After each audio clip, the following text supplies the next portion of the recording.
할렐루야. 네, 귀한 예배 자리에 나오신 여러분들 주님의 이름으로 축복하고 환영합니다.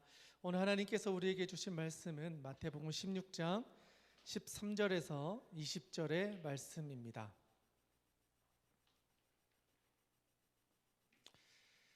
네, 다 같이 하나님의 말씀을 함께 봉독하도록 하겠습니다. 예수께서 빌립보 가이사랴 지방에 이르러 제자들에게 물어 이르시되 사람들이 인자를 누구라 하느냐. 이르되 더러는 세례 요한, 더러는 엘리야, 어떤 이는 예레미야나 선지자 중에 하나라 하나이다. 이르시되 너희는 나를 누구라 하느냐. 시몬 베드로가 대답하여 이르되 주는 그리스도시요 살아계신 하나님의 아들이시니이다. 예수께서 대답하여 이르시되 바요나 시몬아, 내가 복이 있도다. 이를 내게 알게 한 이는 혈육이 아니요 하늘에 계신 내 아버지시니라. 또 내가 내게 이르노니 너는 베드로라. 내가 이 반석 위에 내 교회를 세우리니 음부의 권세가 이기지 못하리라.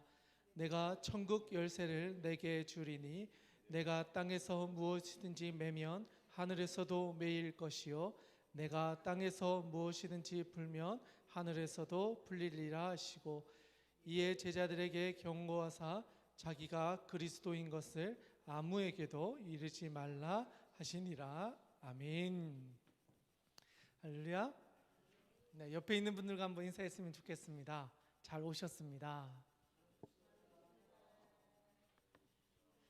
네, 오늘 이렇게 자리에 꽉 찬 걸 보니까 하나님께서도 우리 교회를 통해서 또 기쁘게 또 여기시며 이 자리에 함께 해주실 줄로 믿습니다. 네, 요즘 산불이 참 많이 나고 있습니다. 어젯밤에 경남 하동에서도 산불로 인해서 많은 어려움 당한 이들도 있었고요. 또 며칠 전에는 경남 양산에 또 광주 시내에 불이 나서 요즘 산불로 인하여 많은 어려움 당한 이들이 많이 있습니다. 또 이제 비가 오고 있는데 이 비를 통해서 모든 불들이 잘 꺼지고 또 삶의 자리가 안정될 수 있도록 또 하나님께서 역사해 주시고 또 그들에게 위로해 주시기를 또한 기도하면서 오늘 예배 자리로 나가도록 하겠습니다. 오늘 하나님께서 주시는 말씀은 마태복음 16장에 있는 말씀입니다. 여러분 혹시 마태복음 16장에 가장 중요한 사건이 있다면 어떤 사건인지 혹시 아십니까? 마태복음 16장. 자, 오늘 우리 본문 말씀의 내용이기도 한데요. 본문의 말씀 가운데 등장하는 사람이 있는데 누구죠? 네, 베드로 하면 우리가 너무나 잘 알고 있는 예수님의 가장 어떻게 보면 첫 번째 제자 같은 역할을 했던 사람이라 할 수 있는데요. 오늘은 그분의 고백을 살펴보면서 우리들은 이 세상을 살아가면서 어떤 고백을 하며 이 땅을 살아가고 있는지를 함께 살펴보고자 합니다. 오늘 우리가 읽지는 않았지만 그 앞에 있는 사건들을 잠깐 살펴보고 오늘의 본문 말씀을 한번 들어가 보도록 하겠습니다. 16장 1절에 있는 내용을 보면요, 예수님께 어떤 사람들이 찾아옵니다. 그런데 이들이 찾아온 이유는 좋은 의도로 찾아왔을까요? 아니면 나쁜 의도로 찾아왔을까요? 네, 나쁜 의도로 찾아왔습니다. 그러니까 예수님이 가시는 곳마다 늘 반대하는 분들이 따라왔잖아요. 근데 오늘의 본문 말씀에 보니까 바리새인과 사두개인이 따라왔다라고 이야기를 하고 있어요. 그런데 여러분, 이 두 사람은 친한 관계의 사람들일까요? 아니면 불편한 관계의 사람들일까요? 아주 불편한 관계예요. 사실은 한 자리에 앉아 있는 것조차도 불편해서 바리새인들이 가면 이 사람들은 또 피해버리고, 또 사두개인들이 앉아 있으면 바리새인들이 피해버리는 그런 관계의 사람들이에요. 그런데 오늘의 본문의 말씀 보니까 이 두 무리들이 함께 예수님께 나왔다는 건 이 두 사람들이 뭔가 공통의 목표를 가지고 예수님을 어떻게든 넘어뜨리게 하기 위해서 힘을 합하고 있다는 걸 보여주는 장면이라 할 수 있겠습니다. 특별히 바리새인들은요, 구분하는 사람이라고 해서 율법을 지키는 것에 아주 열정을 냈던 사람들입니다. 그리고 사두개인들은요, 사독 제사장의 후예들이라고 하면서 대제사장들의 어떤 가문의 후손들로서 좀 귀족 그룹에 속하는 사람들이었어요. 그러다 보니까 어느 정도 힘도 가지고 있고 권력도 가지고 있고, 그런데 이분들이 가지고 있었던 것은 영혼이나 이런 귀신의 존재를 믿지 않았어요. 그런데 바리새인들은 이 영적인 존재가 있다라고 믿었던 거예요. 그러다 보니까 이 부분에 있어서 이들은 같은 생각을 가지고 있지 않다 보니까 늘 분쟁이 있었어요. 논쟁이 있었고, 탁월한 사람들이 나오면 반대하는 사람이 또 나가서 둘이 막 싸우는 그런 과정이 있어요. 나중에 예수님께서도 이렇게 보면 두 사람의 관계를 알고 서로 분란이 있다는 것도 알고 있고, 사도 바울도 나중엔 그 상황을 이용해서 어려운 상황을 모면하는 일도 했던 적이 있어요. 그만큼 이 바리새인들하고 사두개인들은 함께하기가 어려웠는데 오늘만큼은 함께 예수님께 나왔습니다. 그리고 나서 그들이 요구했던 것은 하늘로부터 오는 표적이 무엇인지를 예수님께 보여달라, 이렇게 요청합니다. 자, 우리 1절 말씀인데요, 제가 한번 읽어드릴게요. 바리새인과 사두개인들이 와서 예수를 시험하여 하늘로부터 오는 표적 보이기를 청하니. 여기서 하늘로부터 오는 표적이라고 되어 있는데 사실은 하나님만이 행할 수 있는 걸 우리에게 보여줘라, 그러면 우리가 당신이 메시아이라는 것을 믿겠습니다라는 거예요. 그런데 예수님께서는 이들의 질문에 대해서 많은 설명을 하지 않고 내가 이들에게 보여줄 것이 딱 한 가지가 있는데, 바로 요나의 사건을 이들에게 알려줄 수 있다. 그런데 여러분, 여기서 말하는 요나는요, 단순히 과거의 선지자를 이야기한다기보다는 앞으로 일어날 예수님의 죽음에 대해서, 내가 물고기 뱃속에서 3일 동안 있다가 튀어나왔던 그 요나처럼 죽었다가 3일 만에 다시 살아나서 새로운 일을 일으키고 또 새로운 회복을 주실 것이다 라는 걸 비유로 이렇게 설명하고 있는 거예요. 그러자 이들은 예수님의 가르침에 대해서 불평이 가득하고 불만이 가득하지만 여전히 예수님을 넘어뜨리기 위해 또 다른 질문거리를 만들며 예수님을 쫓아옵니다. 그런데 예수님은 이들을 향하여서 어떤 이야기하냐면, 이들의 누룩을 조심해라. 이들이 말하고 질문하고 있는 이 내용은 진짜 하나님의 표적을 보고 싶은 것이 아니다. 이들이 원하는 결과를 얻기 위해 시험하고 있는 것이기 때문에 그들의 교훈을 주의하라 라고 제자들에게 이야기를 합니다. 그리고 나서 오늘의 본문이 시작하는데요, 우리 본문 말씀 잠깐 한번 읽어보았으면 좋겠는데 13절의 말씀을 먼저 한번 읽어보도록 하겠습니다. 오늘의 본문의 말씀 함께 읽도록 하겠습니다. 시작. 예수께서 빌립보 가이사랴 지방에 이르러 제자들에게 물어 이르되 사람들이 인자를 누구라 하느냐. 13절에 보니까 빌립보 가이사랴라는 지방에서 이제 일어난 이야기라는 걸 알 수 있어요. 가이사 빌립보 이 지방은 어느 땅이었냐면 팔레스타인 지역에서, 예수님이 살았던 그 지역에서도 가장 북쪽에 있는 도시였어요. 어떻게 보면 갈릴리에서도 가장 변방이라고 할 수 있는 곳에서 있었던 사건이다. 그런데 그 도시의 이름이 빌립보 가이사랴라고 되어 있는데, 사실은 가이사랴는 로마 황제의 칭호였어요. 그러니까 로마 황제를 기념하기 위해서 세워진 도시라는 거죠. 그만큼 어느 정도 그 시대에 중요한 위치를 가지고 있었던 도시였다는 걸 말해줍니다. 그 도시에 있는 사람들이 인자에 대해서 무엇이라고 말하더냐라고 제자들에게 물어보고 있는 거죠. 그런데 왜 하필이면 인자라는 표현을 썼을까요? 인자. 그러니까 이 인자라는 표현이 사람의 아들이라는 표현이거든요. 뒤에 보면은 예수님께서 제자들에게 너는 인자를 누구라고 하느냐가 아니라 나를 누구라고 하느냐라고 질문하시거든요. 인자의 개념이 바뀌는 거예요. 그런데 위에 있는 인자는 어떤 의미냐면 대상자가 삼자인 거예요. 인격적인 관계나 깊이 있는 교제를 하고 가까워진 예수님이 아니고 사람들 속에서 떠돌아다니는 그 삼자로서의, 타자로서의 삼자, 나와 인격적인 관계가 없는 대상으로서 인간, 그 인간에 대한 사람들의 평가는 무엇이더냐라는 거예요. 그러니까 인자라는 이 사람에 대해서 사람들의 평가가 무엇이냐에 따라 이 제자들이 느끼는 이 인자에 대한 생각들을 어느 정도는 엿볼 수 있다는 거죠. 그래서 그 다음 절에 보면 대답이 이렇게 나옵니다. 14절인데요. 같이 한번 읽어보도록 하겠습니다. 시작. 이르되 더러는 세례 요한, 더러는 엘리야, 어떤 이는 예레미야나 선지자 중에 하나라 하나이다. 아멘. 인간으로서의 예수님은 사람들에게 어떻게 보여졌냐면 여기에서 말하고 있는 것처럼 세례 요한이 죽었다가 살아난 것 아니냐, 아니면 구약에 있었던 선지자 중에 엘리야나 예레미야나 또 한 명의 선지자이지 않겠냐라고 이야기를 하더이다라는 거예요.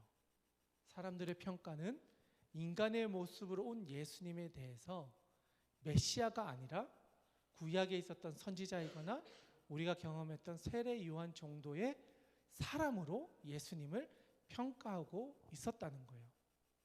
여기서 우리가 기억해야 할 것은 사람들이 말하는 예수님에 대해서 바로 이런 관점으로 지금 이 시대도 말하고 있다는 거예요. 우리는 예수님이 나의 구원자이고 메시아이고 내 삶을 이끌어 가시는 분이라고 고백하지만 세상 사람들은 위대한 인물 중에 한 명이야 라고 이야기한다는 거예요. 왜냐하면 예수님을 또 한 명의 사람의 아들로서 그냥 인간으로서 인정하기 때문이라는 거예요. 자기의 인생에 밀접하게 들어와서 내 삶에 터치를 주신 분이 아니고 어떤 한 사람의 아들로 또 한 사람의 인간으로서 위대한 인생을 산 위인 같은 사람이라는 거예요. 그러니 그들을 평가하는 기준은 세상에서 보기에 좀 괜찮은 사람, 어쩌면 요즘 같은 시기로 다시 이야기를 한다면 예수님은 간디 같은 사람 아니에요? 아니면 어떤 선한 일을 했던 선생님 아니에요? 누구보다 도덕적으로 살려고 했던 사람 아니에요? 라는 거예요. 그런데 오늘날 교회에도 보면요, 이렇게 예수님을 믿는 사람들이 생각보다 많아요. 예수님이 나와 관계에 있는 분이 아니고요, 그냥 예수님을 믿으면 뭔가 나도 착한 사람처럼 보이니까 예수님을 믿고, 많은 사람들이 예수님이 좋다고 하니까 나도 예수님 그럼 믿어볼까 하면서 예수님을 믿는다는 거예요. 예수님이 나와는 관계없는 삼자로서 존재하고 그냥 그분을 따라가고 있는 무리와 같은 인생을 살고 있다는 거예요. 정말 바라기는 우리 교회에는 이런 사람들이 아니라 진짜 그 예수님이 살아계셔서 나와 동행하고 역사하시는 인격적인 관계의 예수님을 만나는 은혜가 있기를 주님의 이름으로 축복드립니다. 이 시대의 사람들, 특별히 1절에 나왔던 이 사람들, 바리새인, 사두개인, 이 사람들은 예수님을 인격적으로 경험하지 못한 또 한 명의 어떤 사람으로 인정했던 인물의 대표적인 사람들이라는 거예요. 원수였던 사람들도 이러한 예수님을 넘어뜨리기 위해서는 한 무리가 되는 일들이 그 시대에 일어났다. 너무 안타까운 일이죠.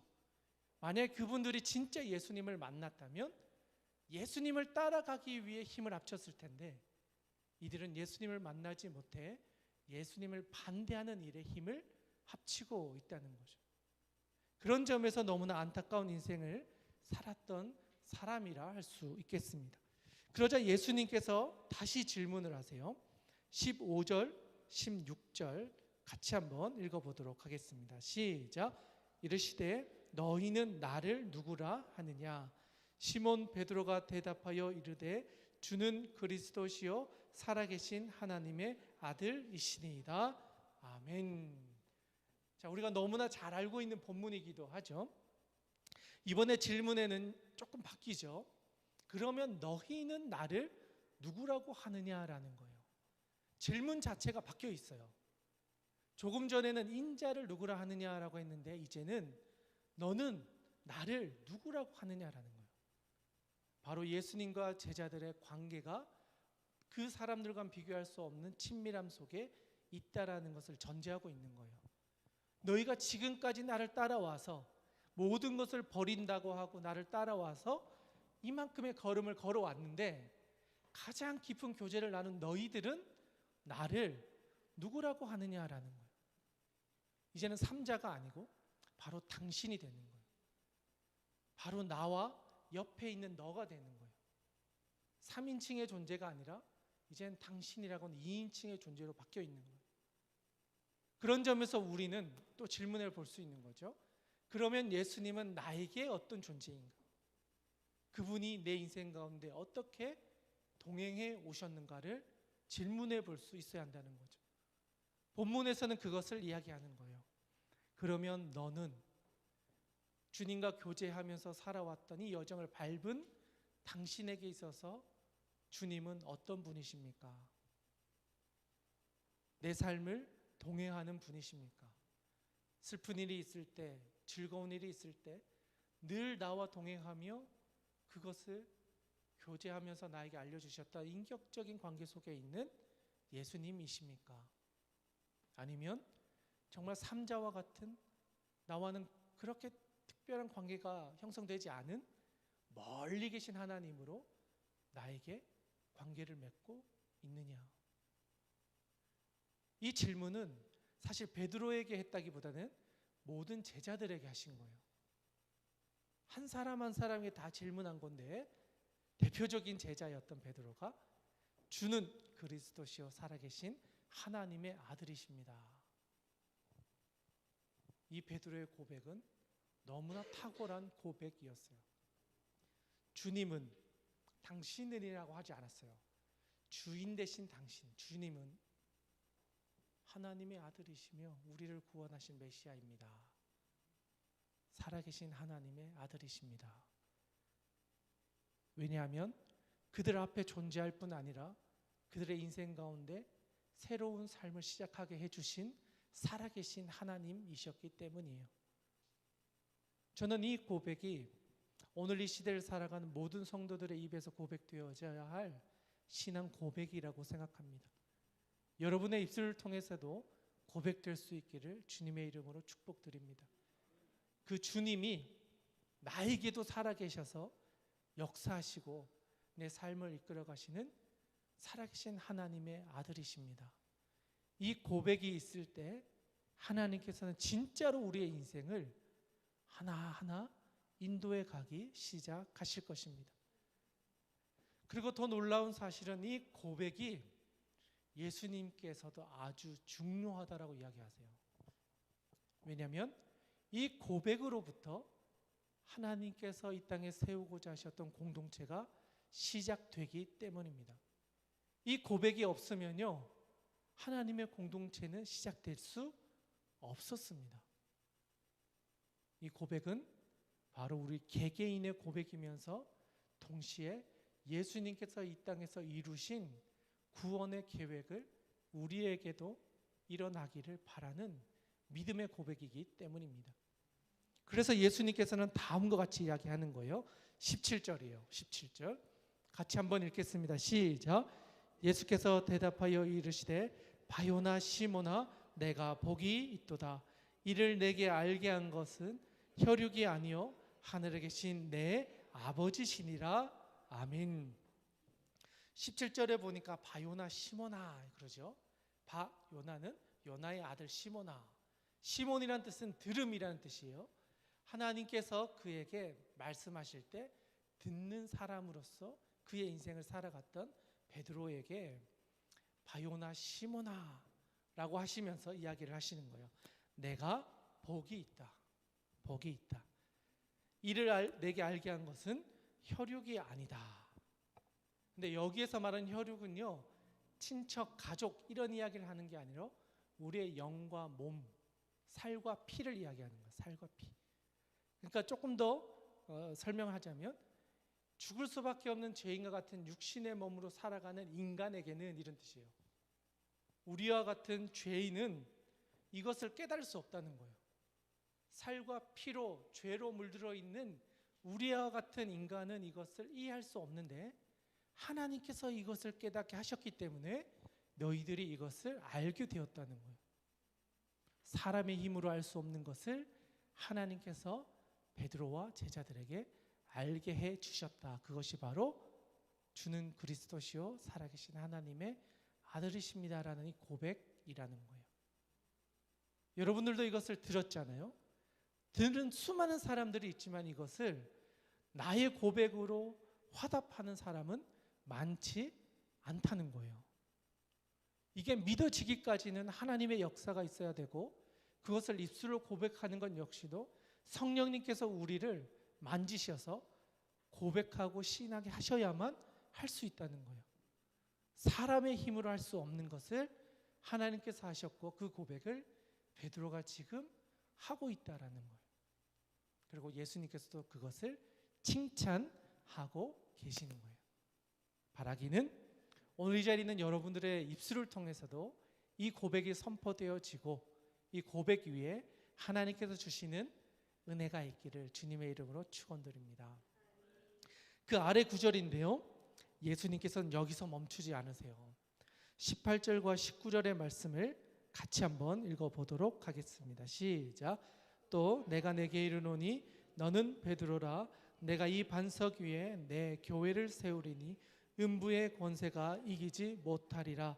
내가 천국 열쇠를 내게 주리니 내가 땅에서 무엇이든지 매면 하늘에서도 매일 것이요 내가 땅에서 무엇이든지 풀면 하늘에서도 풀리리라 하시고. 아멘. 18절 19절에서는요 이 고백이 왜 중요한지를 다시 한번 설명해 주세요.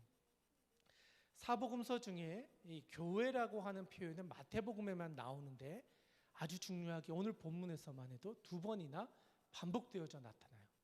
그만큼 이 교회라는 단어가 중요한데, 이 교회를 어디 위에 세우냐?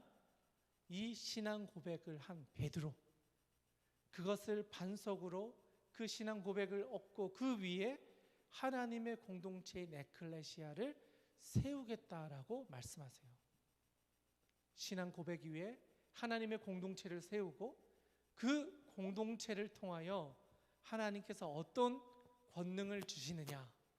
그들이 땅에서 매면 하늘에서도 매이고, 하늘에서 풀리면 땅에서도 풀리는 이 권세를 이 교회에게 주시겠다라는 거예요. 하나님의 능력을 행할 수 있는 힘을 교회에게 위탁한다는 거예요. 그런데 로마 카톨릭은 이걸 잘못 해석해서 이것을 준 사람은 베드로다. 그렇기 때문에 베드로만 이 권세를 가지고 있고 베드로의 후손인 사도들만 이 권세를 가지고 있다 해서 로마 교황이 이 천국 열쇠를 가지고 있다. 그래서 결국 천국을 들어갈 수 있는 문은 로마 카톨릭의 가장 높은 수장인 그 사람만 가지고 있다라고 믿고 있어요. 그런데 여기에서 이 권한을 준 것은 개인을 아니라 하나님의 공동체인 교회에 위임하고 교회가 그 역할을 감당할 수 있는 청지기로서 그 권한을 주셨다는 사실이에요.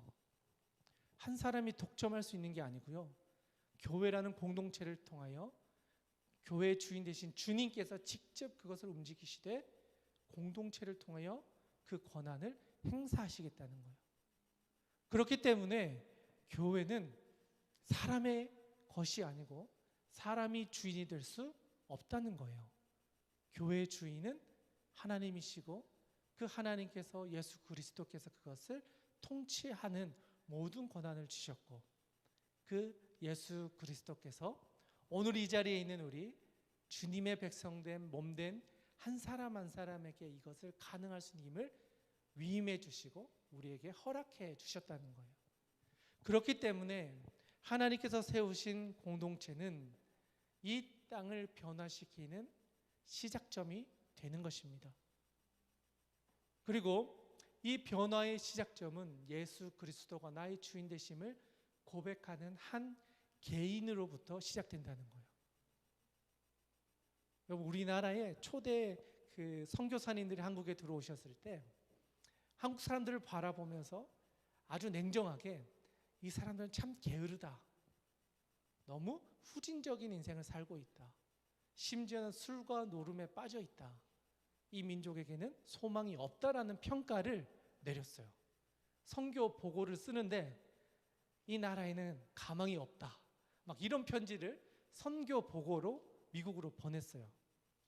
그런데 한참의 시간이 지나서 선교사님이 한국 사람들을 자세히 살펴보고 같이 살아보니까 자신이 잘못 보고 있다는 걸 발견해요. 뭐냐면 자기는 서양인의 입장에서 한국 사람들을 보니까 게을러 보였고 이 사람들이 살아가는 문화나 이 모든 것들이 저급해 보였는데 자세히 들여다보니 이 사람들의 종교성은 우리가 따라갈 수 없더라. 그러면서 이야기하는 게 한국 사람들, 조선 사람들은 새벽마다 물을 떠났고 비는 것들이 있더라.